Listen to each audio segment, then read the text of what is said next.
Chers amis, vous savez qu'en hébreu moderne, lorsqu'on a envie de parler d'un contrat qui a été fait vraiment de la façon la plus précise et la plus minutieuse possible, en ne laissant aucun doute, on dit quelque chose qui a été exprimé Berachel Bitra Aktana.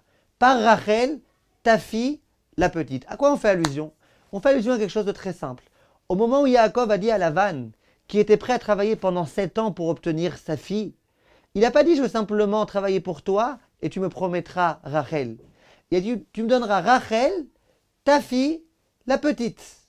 Et pourquoi il a eu besoin de dire « Rachel, ta fille, la petite » ? Parce qu'il s'est dit, si je lui dis, tu t'engages à me donner Rachel, peut-être que demain il va aller au marché, il va chercher une fille qui s'appelle Rachel, et il va dire, voilà, je me suis engagé à te donner Rachel, je te donne Rachel. N'oubliez pas que Lavan, c'était quelqu'un de très rusé. Après, il dit, si je dis ta fille, eh ben, il va me dire, ok, pas de problème, voilà, c'est ma fille. Il va me donner Léa, il va me dire, c'est ma fille. Et il peut aussi me dire autre chose, il peut aussi changer les noms. Et appeler Léa Rachel, me dire voilà, tiens Rachel, je t'ai dit que je te donnerai Rachel, je te la donne. Voilà pourquoi il a préféré dire Rachel, ta fille, la petite, pour ne laisser aucune ambiguïté possible. Et aujourd'hui, quand on veut dire être le plus précis possible pour ne laisser aucun doute, on dit Berachel Bitra Aktana. La question, mes chers amis, j'imagine que vous vous la posez vous aussi. C'est que finalement, tout compte fait dans cette histoire-là, ça n'a pas marché. Parce que finalement, dans le lit, il y avait qui? Ni Rachel, ni Bitra, ni Ktana. Il y avait Léa dans le lit.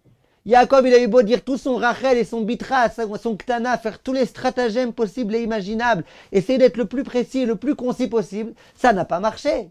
Alors comment ça se fait qu'aujourd'hui, quand on a envie de parler de quelque chose qui Bezrat Hashem ne va pas échouer, parce qu'on va prendre toutes les disponibilités, toutes les dispositions possibles, comment ça se fait que le terme qu'on utilise, on dit, tu sais, Berachel, Bitra, Aktana.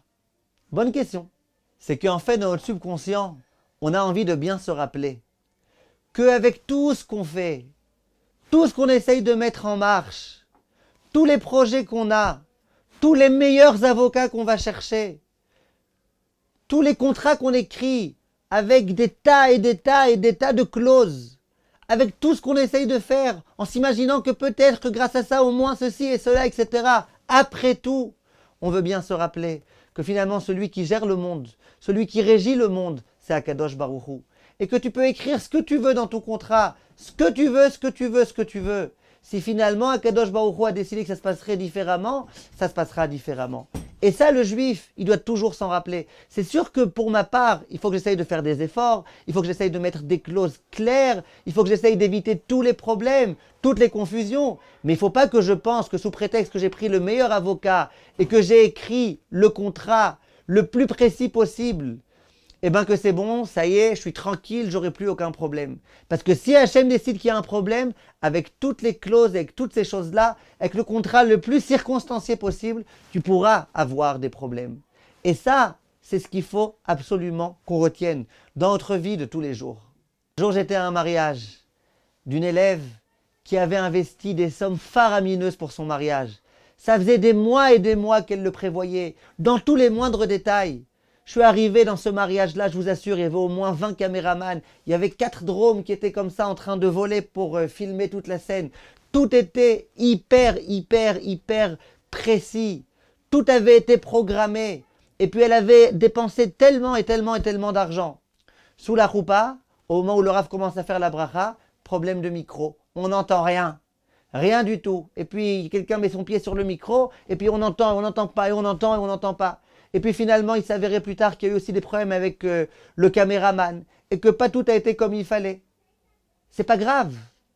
C'est pas grave. Ça nous rappelle juste une chose, c'est que nous, on ne peut pas tout programmer et qu'on ne doit pas vouloir tout programmer. Nous, on fait ce qu'on peut. Et finalement, on laisse Akadosh Baruch Hu prendre les décisions, comment les choses doivent se passer. Quand on vit comme ça, on est serein. Parce qu'on se concentre sur ce qu'on peut faire, pas sur les résultats. Les résultats, ils sont entre les mains d'Akadosh Baruch Hu pour le mieux. Kol tov, mes chers amis, et à très bientôt.